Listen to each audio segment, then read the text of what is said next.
Hey, this is John Hollis. You're listening to Rockers in Recovery Radio. If you'd like to find out more information, go to rockersinrecovery.com or Rockers in Recovery on Facebook. Thanks for listening. Have a great day. Hey, it's John Hollis with Rockers in Recovery. I want to thank everybody for tuning in tonight and hanging out with us, and most importantly, for being a part of Rockers in Recovery. I'll give you a little bit of detail about us. Rockers in Recovery is a media company, and what we do is we carry the message of hope for addiction recovery through music and news and events taking place within and not limited to the sober communities. You can find out more about us at rockersinrecovery.com. And most importantly, we are here to be able to celebrate a birthday tonight, I understand. We got Stacey Hampton with us. Stacey, how you doing? Happy birthday. Oh, thank you, John. Is it your birthday? It is my birthday. Yes, it is. I seen that on Facebook. I said, something, she tried to sneak it by me and not tell me. I tried, but I have these wonderful family and friends that just love to have fun with it. Well, hey, here's the good news. We're all sober and clean and celebrating birthdays. That's a good thing. That is a good thing. I didn't think I'd make it past 30, quite honestly. Wow. Well, listen, let's talk about recovery. Let's tell us a little bit about your story, your recovery story. Gosh, my recovery story. I didn't start drinking or drugging until I got to college. It was really kind of a peer pressure sort of thing, if you will. I was an athlete, and being an athlete in college is a lot like being in a fraternity or sorority. You play the sport and you party, and my first 2 years in college, I was, not going to do that because I have an athletic career. And, finally, my teammates were persuasive enough that I finally picked up a drink, and it was pretty much gas pedal to the floor at that point. The first time that I ever drank, I drank until I blacked out, and that was pretty much how I drank about 95% of the time. And that was the start of alcoholism for me. And it was really interesting because the same teammates eventually, a couple months later, hey, Stacey, drinking tonight? And it was like, yeah. And it's like, yeah, we're not going out with you, because I was the one that didn't make it into the bar or into the concert or wherever it was that the next party was going to. I was already beyond that point. And it was a back injury that introduced me to opiates. And from that point, it was alcohol, opiates, benzos for the most part.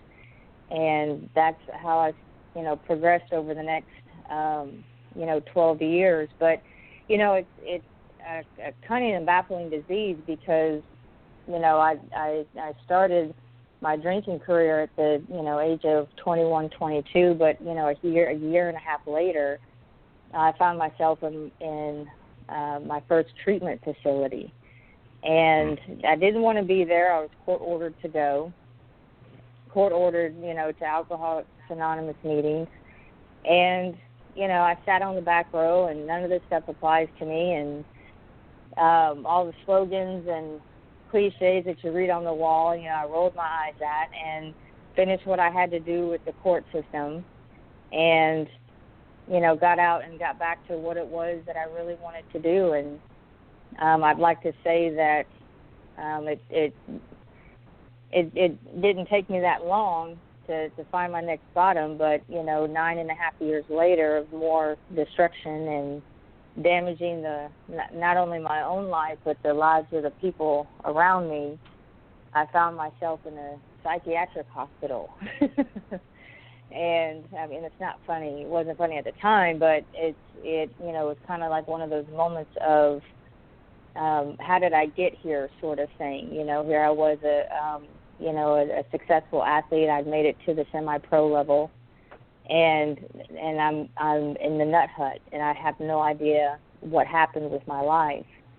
And it was there that I was reintroduced to 12-step fellowships, and dove right into it. And I celebrated 8 years back in August, and I haven't quite frankly let my foot off the gas since then. So it's been quite a journey, been quite a journey. It really has. Now you moved into the whole process of music and using music to be able to share your message of hope, but most importantly, you do it also. You write a lot of music, and you do that. I think does that help you as far as being able to express yourself? Oh yeah, absolutely. I mean, because I never really knew how to, channel emotions that I was feeling about life or about situations, or I should say how to constructively channel those. It was always very volatile, and it was very aggressive, and anger was, the primary driving force. And when I got reintroduced to music, because I grew up around music, but I got reintroduced to music and taught myself how to play the guitar and wrote a lot of poetry, and it was a way that I could express myself and express how I felt about situations, how I felt about life, or, these different things that were going on around me. And what I found in recovery was that when what it especially helped with and continues to help me with is when my mind doesn't want to seem to stop, and I have all of these things going on, in my brain, and all these emotions that I'm not really quite sure, and I just need to settle down and kind of get grounded again. I just pick up my guitar and start writing about what it is I'm feeling or what I'm thinking, and do it in a manner that isn't so destructive.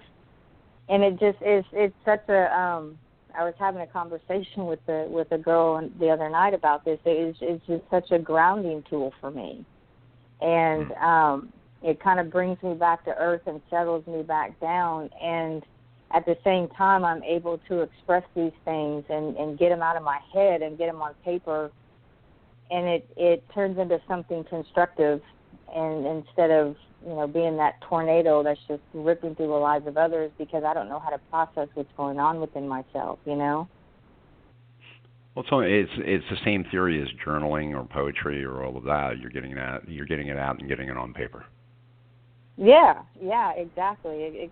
Except, then what I can do with that is I can, and put it out there to where hopefully other people can relate to it, and relate to the story or relate to the song or, a couple of verses, and in a sense that, we're not on this journey alone. We all go through this stuff, and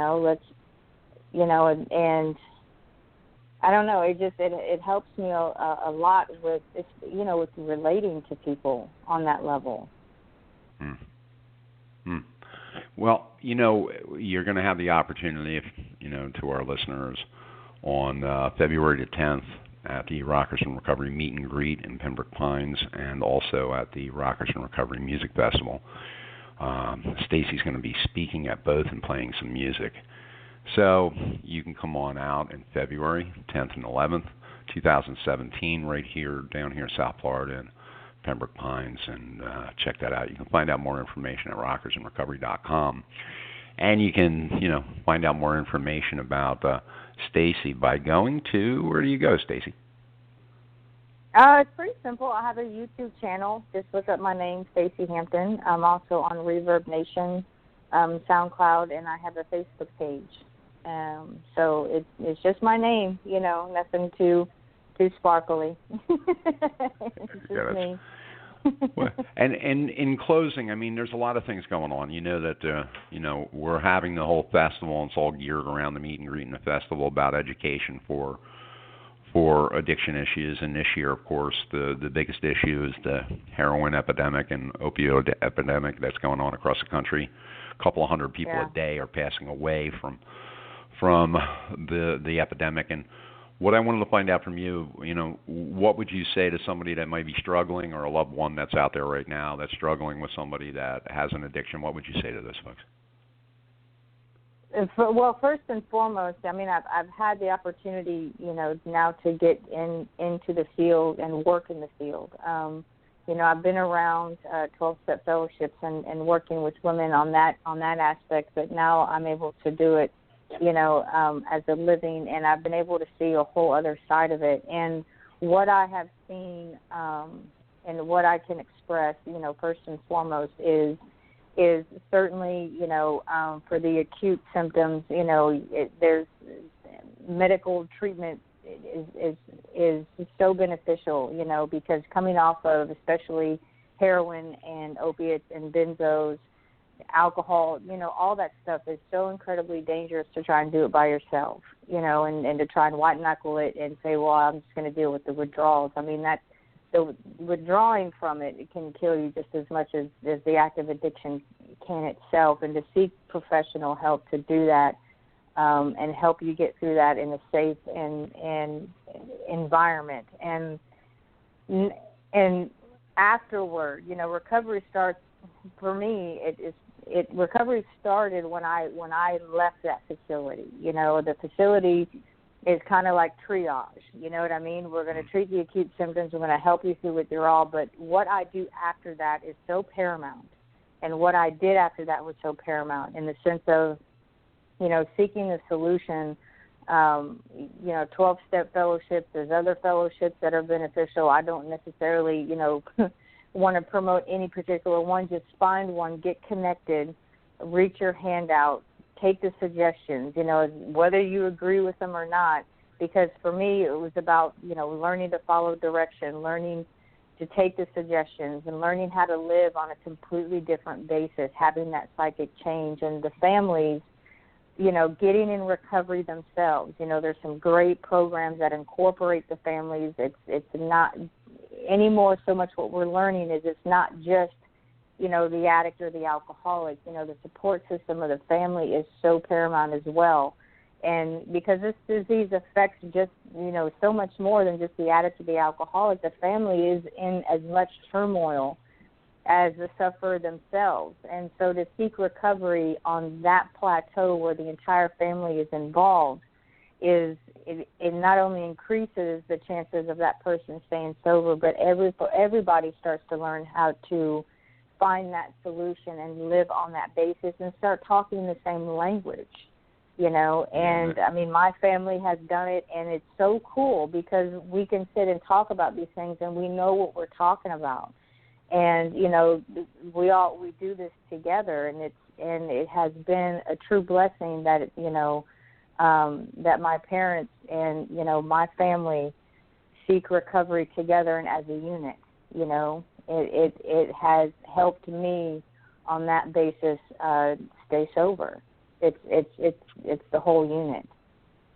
Beautiful stuff. I want to thank you, Stacey, for giving a call to us tonight and being a part of Rockers in Recovery, and of course all the support that you and your dad and many other people have given to Rockers in Recovery. You guys rock. Let's give a big hello to Rick and say hello to Rick.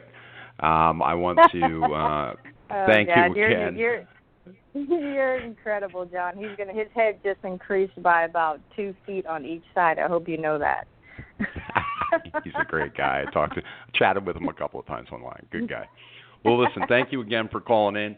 We're going to have you back before the event, and thank you for all the support and all the support you give to your community and the things that you do to make a life different. Thank you. Well, thank you, John. Thank you for all that you do, but sincerely, you've helped so many people. Listen, by the grace of God, I should be slobbering on myself.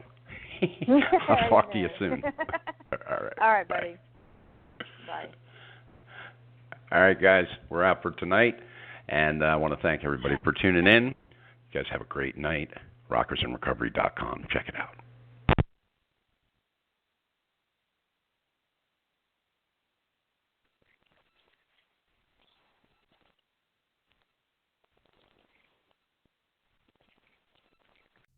This season, prepare for every season with the Allbirds Mizzle Collection.